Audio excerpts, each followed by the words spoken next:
Good morning, and this is your TBWS Daily for February 8, 2010. You know, does the government really want to clean up this mess? Consider this. Like many other banks, IndyMac closed its doors and was seized by the FDIC in July 2008. The assets of IndyMac Bank were sold to One West Bank by the FDIC in March 2009. Well, guess who owns One West Bank? That would be Goldman Sachs VP Stephen Mnuchin and big-time Sachs investors and billionaires George Soros and John Paulson. John Paulson, of no blood relation to ex-Goldman Sachs CEO Hank Paulson. He would be the ex-Secretary of the Treasury. All current residential mortgages were purchased at 70% of the par value. All HELOCs were purchased at 58% of the value. But just to make sure the One West guys are feeling all cozy and warm, the FDIC decided to step up and cover between 80 and 95% of the losses they might incur from any of those naughty IndyMac mortgage homeowners. So you're probably asking yourself why we think that you should know this. Well, in the event of a short sale or foreclosure, the loss is calculated using the original loan balance and not the amount One West Bank paid for the loan. I feel the plot thickening here a little bit, don't you?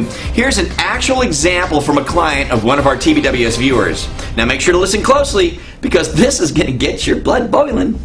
Take an actual loan amount of $478,000 plus 6 months of missed payments for a grand total of $485,200. One West Bank paid $334,600 for that loan. Okay, now the underwater homeowner has an all-cash offer that nets $241,000 to One West Bank. Stick with us now. Well, according to the FDIC formula, you take the original loan amount minus the amount of the offer, and that leaves you with $244,200. Next, according to the sweetheart deal, the FDIC writes a check to One West Bank for 80% of the net loss. So in this case, One West Bank gets a check from the taxpayer, courtesy of the FDIC, for $195,360. Okay, so now add the $195,360 from the government to the $241,000 cash offer, and One West Bank just made $436,360 on a loan that they bought for only $334,600. And all they had to do is sell it for whatever they wanted to. Guys, they can't lose money on this deal. Think about it. So One West Bank just profited from the short sale to the tune of $101,760.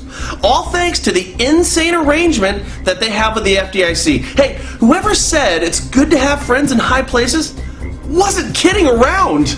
So the next time you ask yourself, why is it so hard to get a loan modification? The answer is because there's too much money to be made with short sales and foreclosures. Now, are you ready for an encore? Now remember, even though One West Bank profited by over $100,000, the house was still sold for less than the full loan amount. In this actual scenario, the borrower was forced to sign a promissory note for $75,000 with One West Bank. So who really pays in the end? Well, we'll just let you decide. Oh, and by the way, the FDIC just announced that it needs to start borrowing money from the Treasury. The Treasury being the place where all those Goldman Sachs guys called home before they called One West Bank home. If you're as mad about this as me and Frank are, share this video with everyone you know. Help us reveal where the real problems lie in the industry that we all care so deeply about.